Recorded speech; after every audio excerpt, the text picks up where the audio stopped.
Pyrrhus Aeakides. His name is synonymous with a futile victory. A victory that was bought at such a cost, he once said, "If we are victorious in battle with the Romans again, we shall utterly be ruined." But who was the man who was remembered for the Pyrrhic victory? He must be a horrible general and leader, surely. After all, the term Pyrrhic victory is obviously a failure. But despite known for one horrific battle, Pyrrhus Aeakides was one of the best commanders of his day and met a quite ironic end. But before that, he was a man who made the Greeks and the Romans tremble. After all, he had the blood of one of the greatest generals and conquerors of all time. Pyrrhus was born in 319 BC in Epirus, a kingdom in modern-day Albania. More on Epirus in a bit. His first claim to fame was being the second cousin once removed to one of the biggest badasses of all time, Alexander the Great.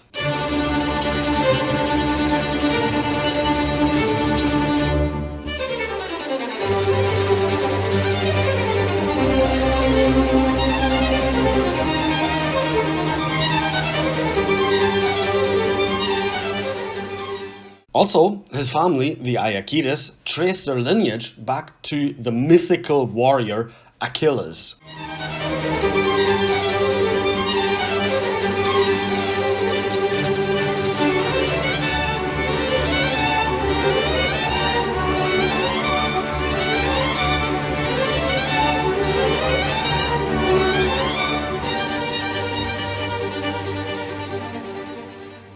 Pyrrhus, meanwhile, didn't have the most easiest of childhoods. As he was 2, his father, Aeakides, marched against the Macedonians. Most of his army mutinied though, and Aeakides had a terrible idea. He sent the men home to Epirus. As they arrived, they instantly started a rebellion and dethroned Aeakides. Pyrrhus' underage cousin, Neoptolemus, was put on the throne and Epirus became a puppet state of Macedonia. Pyrrhus and his family fled north to the Illyrian tribes, where the young boy was raised by Beroea, wife of the Illyrian king Glaucius. She also hailed from Epirus and was from the Molossan tribe, just like Pyrrhus' family. The Macedonian king, Cassander, thus marched against Glaucius. But the Illyrians did not give up Pyrrhus and his family. In 313 BC, Cassander got distracted with another war in the east. Pyrrhus' father tried to take advantage of the situation and returned to Epirus, where he regained popularity and raised a large army. Cassander sent an army to crush Aeakides, and after 2 losses, Pyrrhus' father was wounded and died soon after. But Pyrrhus also had some luck. In 307 BC, Glaucius invaded Epirus and put the then 11-year-old boy on the throne, whilst guardians took care of the day-to-day business of, ruling a kingdom. But his lucky streak came to an end soon after. At 17, he travelled to Illyria and attended a wedding of one of Glaucius' sons. And the Molossians revolted and put his cousin, Neoptolemus, back on the throne. This time, his friend couldn't help Pyrrhus. So he travelled south to the Peloponnese to help his brother-in-law fighting against Cassander. During the Battle of Ipsus in 301 BC, Pyrrhus very much impressed his stepfather-in-law. Apparently, he said that Pyrrhus would become one of the greatest generals of all time, if he lived long enough. But his shit streak of luck should continue for now. At this time, a whole bunch of people were fighting over the remains of the territory of Alexander the Great, known as the successors. And because his stepfather and stepbrother were becoming too powerful, well, they basically all piled up on them. They thus lost the Battle of Ipsus. Pyrrhus, though, survived. And in 298 BC, he was taken as a hostage to Alexandria by Ptolemy Soter to arrange a peace treaty. Right, this seems a good point to intercept. Let's quickly dig into Epirus. Even though Pyrrhus had a lineage to arguably the greatest Greek of all times, a Macedonian guy who nearly conquered all of the known world, his Greek counterparts did not look on him too favourable. The thing is, the Greeks viewed their neighbours in a simple system. There were Greeks and barbarians. In Greek society, only certain people qualified as Greek. To be Greek, and therefore civilized, you needed to speak Greek. Basically, be Greek. And to be qualified as a barbarian, well, speak Greek with a dialect, don't speak Greek at all. That's racist. So, the Greeks didn't see the Epirots, in particular, the Molossians, as Greek, even though, you know, their king was literally related to Alexander the Great and spoke Greek. But for them, Pyrrhus was just a Molossan barbarian. Yeah, he was king of Epirus, but he had also these barbarian traits, like marrying 4 women. What? Maybe we should talk about the Molossians and Epirus for a second. Their kingdom lay, as mentioned, mostly in modern-day Albania. They spoke a Greek dialect, which seemed to not sit too well with the rest of Greece. They prayed to the same gods and spoke the same language, but these so-called barbarian traits were enough to disdain the Epirots, like polygamy. Right, back to Pyrrhus stuck in Alexandria and Egypt. Whilst there, he married Ptolemy's stepdaughter Antigone. And then he got lucky. In 297 BC, Cassandra died, and Ptolemy decided to restore Pyrrhus to his throne in Epirus. But Neoptolemus was still around, so to avoid civil war, they both ruled together. This went well, as they immediately plotted against one another.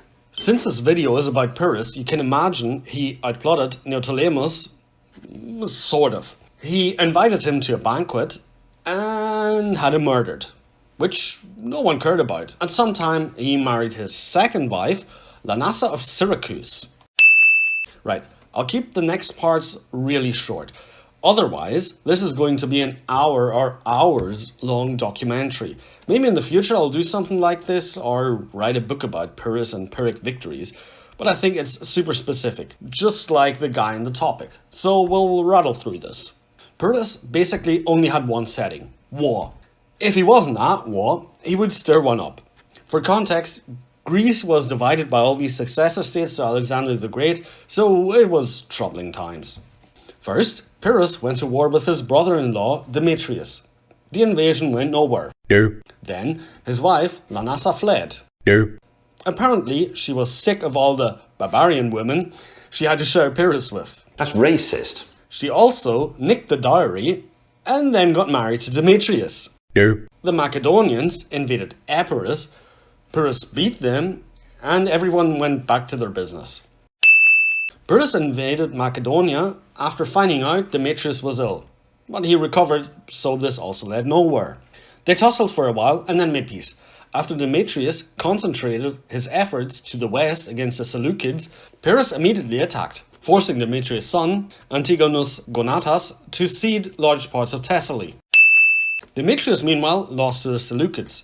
They got rid of Demetrius, and the now single ruler, Lysimachus, made moves against Pyrrhus, who had retreated to Epirus. Lysimachus invaded and plundered Epirus. Nope. But Pyrrhus, according to historian and cartographer Pausanias, was fighting in Illyria, quote-unquote, roaming around as usual. After all this chaos, Pyrrhus said fuck it and joined the next war. Tarentum, a Greek city in southern Italy, faced invasion by the Romans.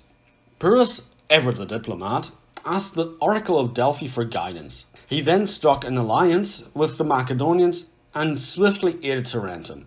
And he wasn't messing about. He brought along 20,000 infantry, 3,000 cavalry, 2,000 archers, 500 slingers, and 20 war elephants, for good measure. In 280 BC, Pyrrhus landed unopposed in southern Italy. He had 2 goals in mind. For one, he was in debt to Tarentum since they helped him conquering the island of Corfu. Also, he wanted to raise money to ultimately fight the Macedonians. Again, he furthermore thought that all the enemies of Rome would come together under his banner, fighting their biggest enemy. The Romans, meanwhile, mobilized 8 legions against Pyrrhus, who was waiting for more allies to gather. As he realized that no reinforcements were coming, he marched against the Romans, meeting them near Heraclea, at the river Sini. He offered to negotiate, but the Romans declined. The next morning, the Romans attacked. Over hours, no one gained the upper hand. Pyrrhus apparently even tried a ruse. He switched armor with his bodyguard, who subsequently died in battle. His troops wavering, Pyrrhus rode bareheaded along the lines of his troops to show he was still alive and to boost morale. But his ultimate weapon were the 20 war elephants, which he had kept in reserve. Never having encountered such creatures before, the Roman horses fled, thus routing the legions. Pyrrhus then launched his own cavalry, winning the battle. After this, he tried taking Campania, but was stopped by Roman reinforcements.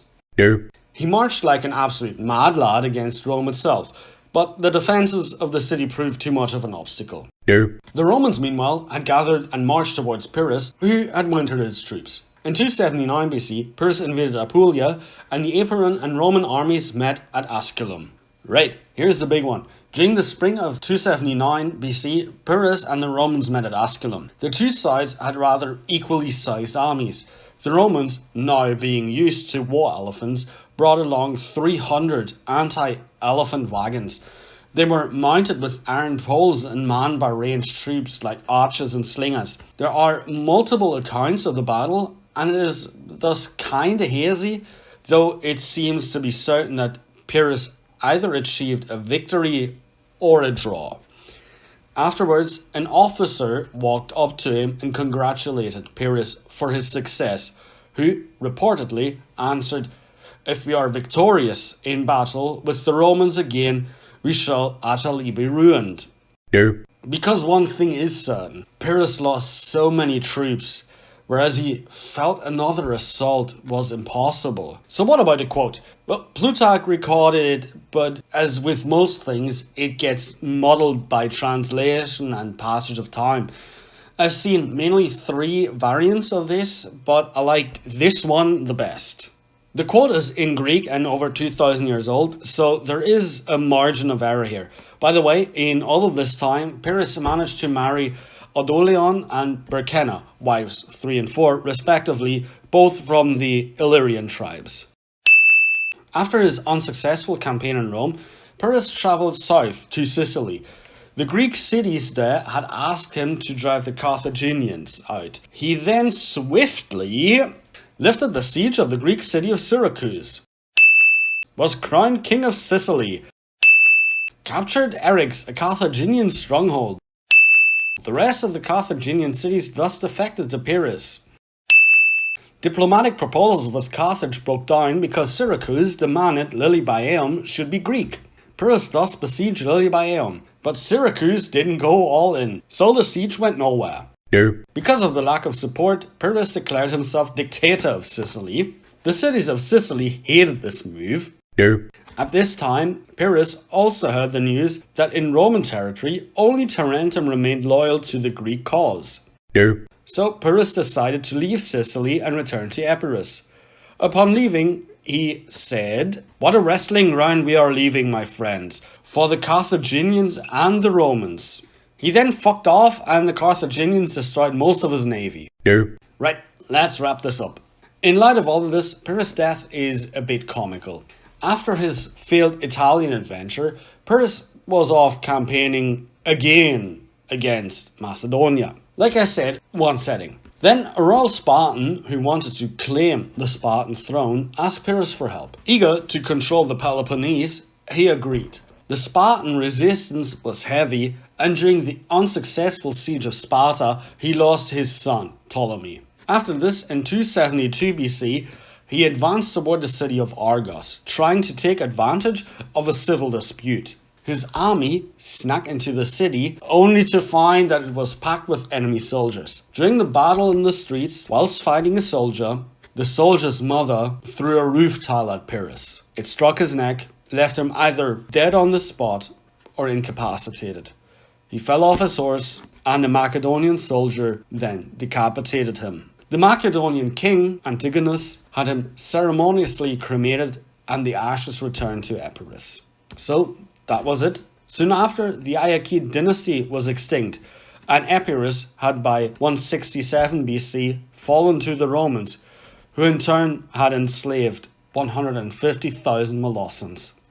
And Pyrrhus, well, his legacy still lives on, but usually is reduced to his disastrous victory at Asculum. Hannibal, one of the other guys who nearly brought Rome down to its knees, listed him as one of the best generals of all times, second only to Alexander the Great, ironically, and apparently learned quite a few military tricks from good old Pyrrhus. who seemed to have written several books on the subject. The books are lost though. Pyrrhus seemed to be well respected and quite a benevolent man, though the historians of the time point out that he lacked focus, especially when it comes to ruling a kingdom. But maybe most crucially, he seems to be the only one at the time who realized what a threat the Romans were going to be. Hence, him trying to defeat them, or at least uniting the Greeks to stand a chance. And he was right, as the Romans later did take the entire Greek peninsula. So yeah, I think the man deserves a lot of credit, even if he ultimately failed. So I hope you enjoyed that one. If you did, leave a like and please subscribe to my channel for more stuff in the future. Until then, cheers!